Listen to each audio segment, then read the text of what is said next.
जय माँ इंद्राक्षी जय अम्बे। इंद्राक्षी धाम में सभी साधकों का हम हार्दिक स्वागत करते हैं। श्रावण का महीना प्रारंभ हो चुका है। 30 जुलाई से श्रावण का मास प्रारंभ हो चुका है और इस सावन के महीने में हमें विशेष रूप से क्या क्या करना चाहिए। सावन के महीने में भगवान शिव की भक्ति करने का एक बहुत ही सुंदर हमें अवसर प्रदान होता है। और सावन के महीने में जो 30 त्योहार आते हैं वो कौन कौन से होते हैं, उनकी जानकारी भी इस अंक में हम आपको दे रहे हैं। तो आइए सबसे पहले आज का हम पंचांग देखें। 1 अगस्त सन 2026, दिन शनिवार, संवत 2083, श्रावण मास, कृष्ण पक्ष, तिथि आज तृतीया है, नक्षत्र शतविसा, राहु काल 9 से 10:30, दिशा शूल पूर्व दिशा। तो सबसे पहले तो ये जान लेते हैं कि सावन के एक बहुत ही सुंदर महीने में भगवान शिव की भक्ति से ओतप्रोत इस विशेष माह में कौन कौन से व्रत 30 त्योहार आते हैं, आप इसको नोट डाउन भी कर सकते हैं। इसमें सबसे पहले तो बहुत ही इम्पोर्टेंट जो होते हैं, बहुत ही जिसका मुख्य रूप से महत्व होता है, वो होता है सावन के सोमवार। सावन में इस बार हमें 4 सोमवार मिल रहे हैं।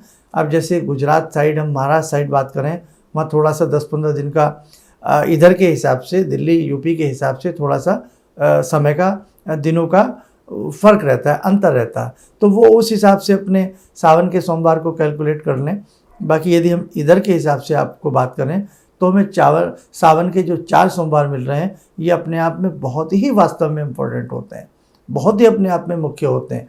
तो सावन के सोमवार, वैसे तो हर सोमवार भगवान शिव की भक्ति के लिए अपने आप में अमूल्य है, लेकिन सावन के ये विशेष रूप के 4 सोमवार, यदि आप पूरे सावन भक्ति नहीं कर पाते हैं तो केवल सोमवार के सोमवार भगवान शिव की भक्ति आप सावन के मास में करें तो निश्चित रूपेण भगवान शिव की अनुकंपा और कृपा साधक को प्राप्त होती है।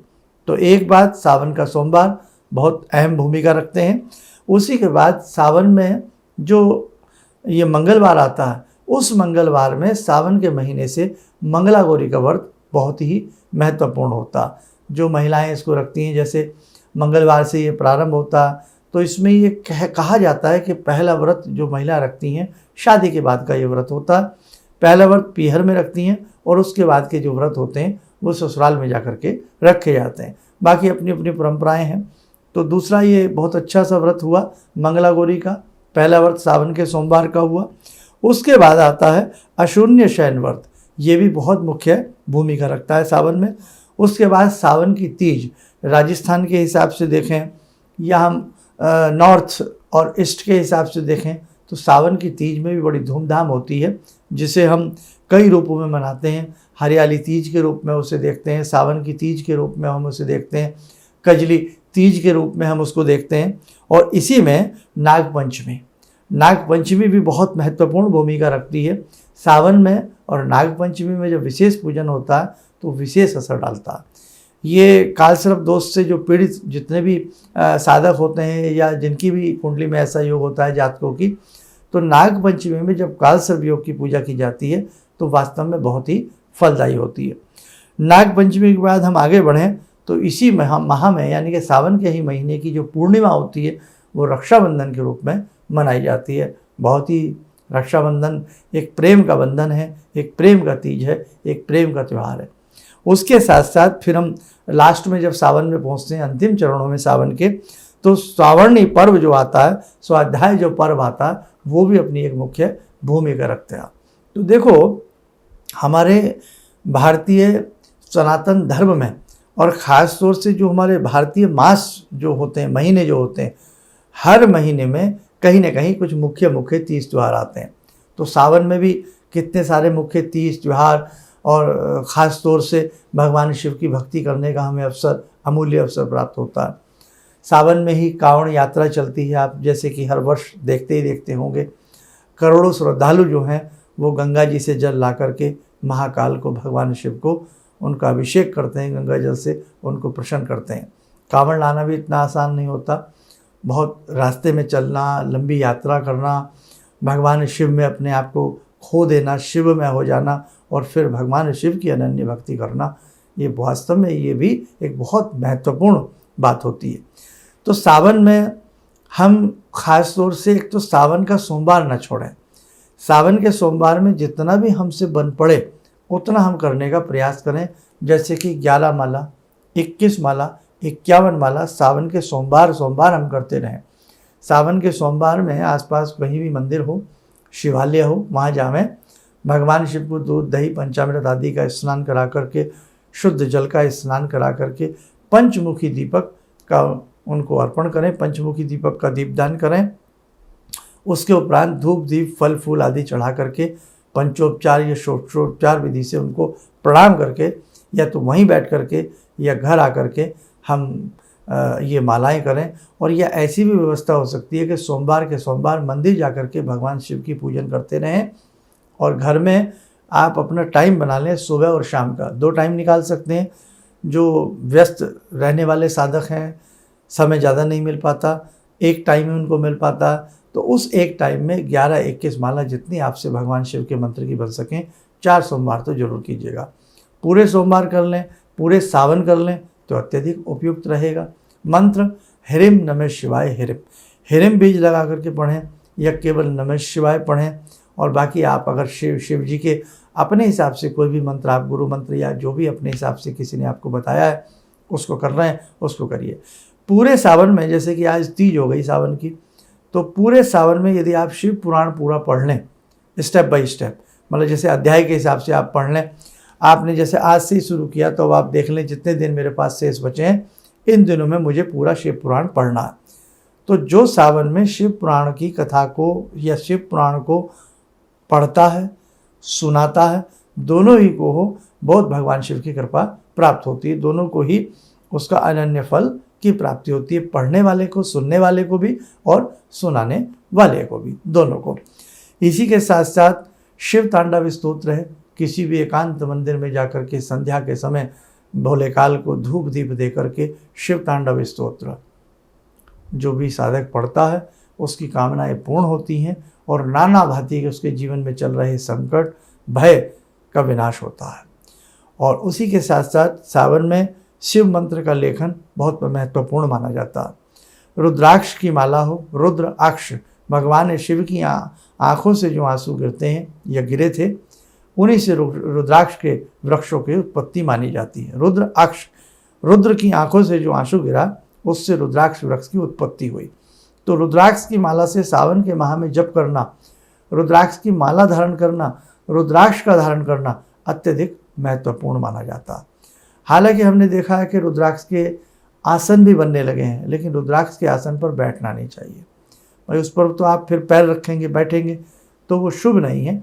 रुद्राक्ष की शर्ट बन रही हैं, रुद्राक्ष के बाजूबंद बन रहे हैं तो बाजूबंद पहन सकते हैं, लेकिन सर्वश्रेष्ठ तो भैया भगवान शिव का यह अमूल्य धरोहर है और अमूल्य प्रसाद है, उसे गले में ही धारण करना चाहिए, कंठ में धारण करना चाहिए, और या फिर उस माला से हमें जाप करना चाहिए।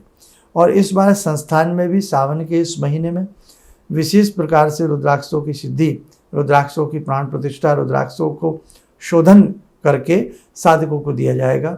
और किस तारीख में? 6 सितंबर को एक विशेष कार्यक्रम भगवान शिव का संस्थान में होने वाला है।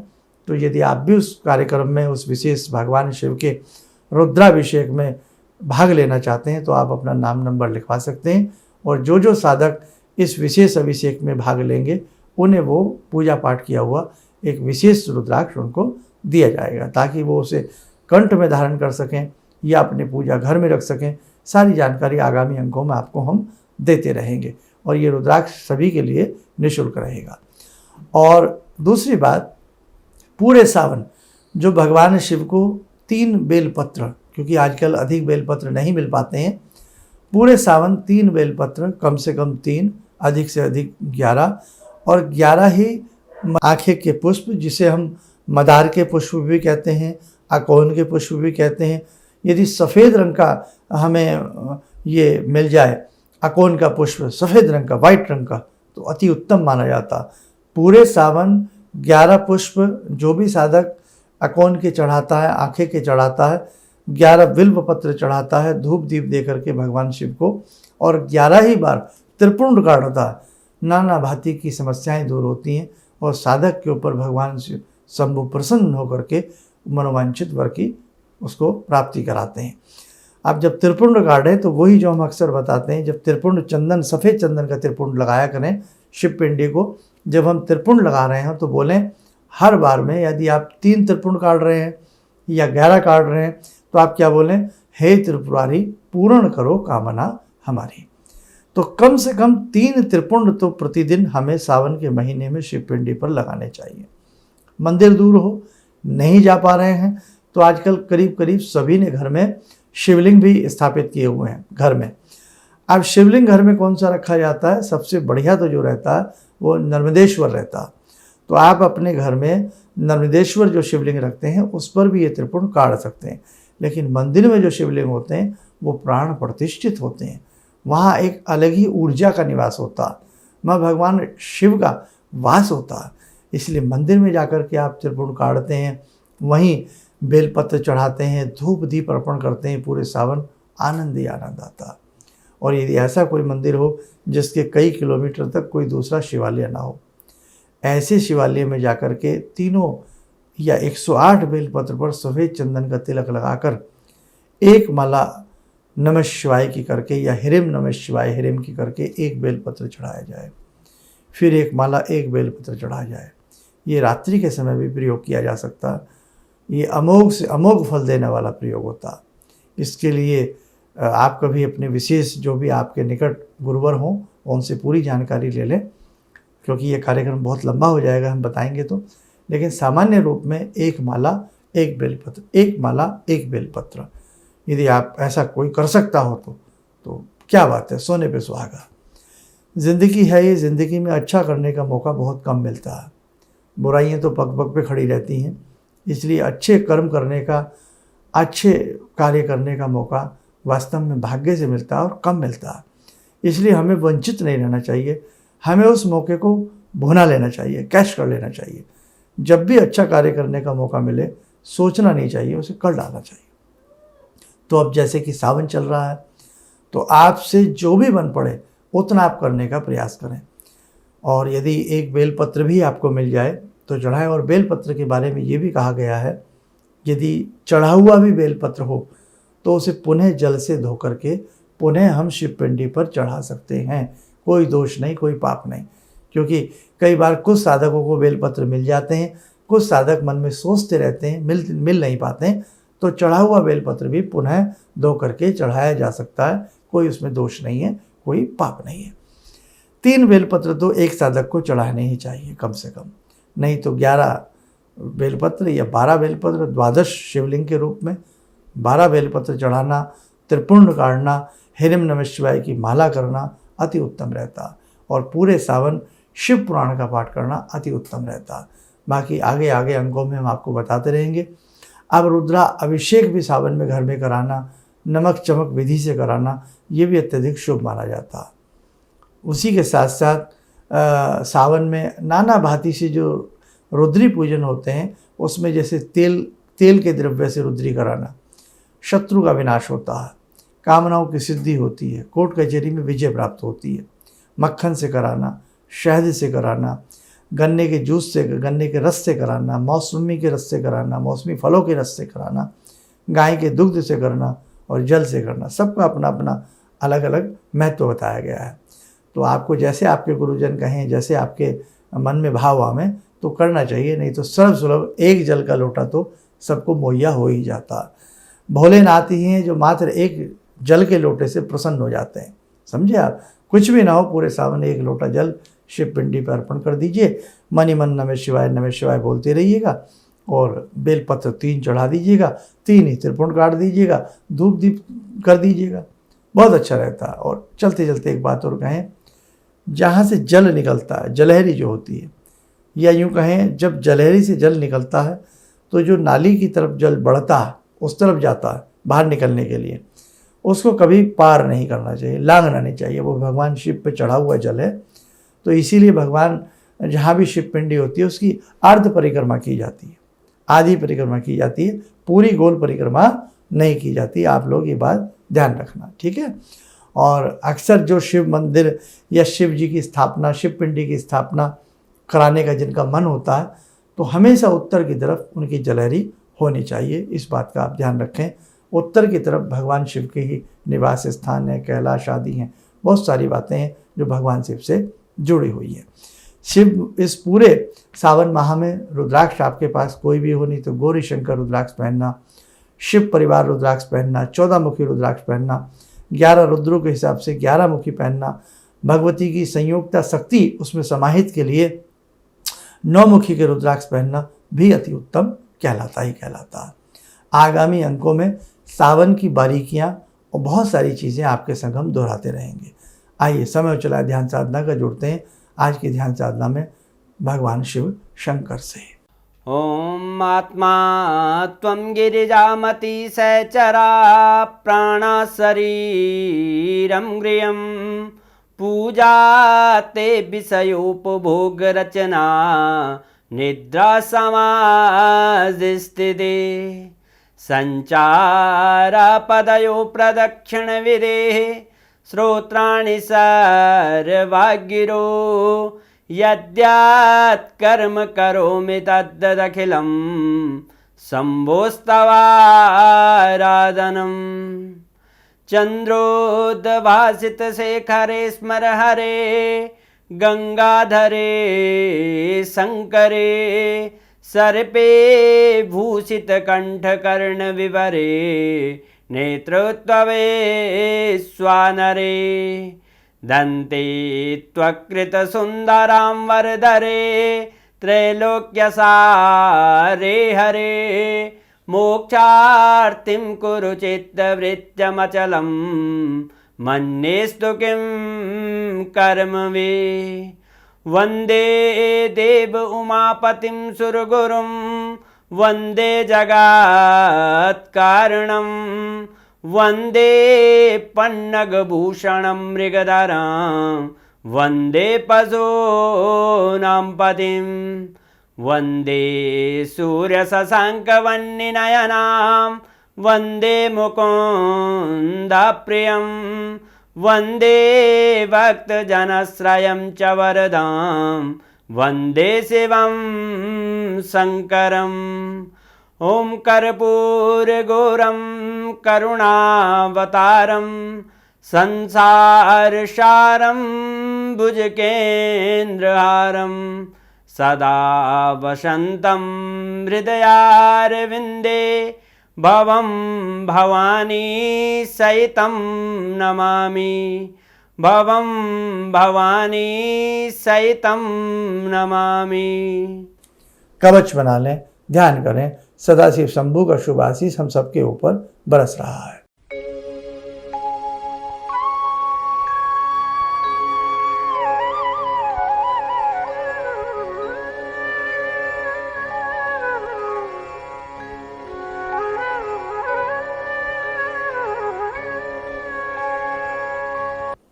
ओम बोलते हुए नेत्र खोलें, सामान्य हो जाए।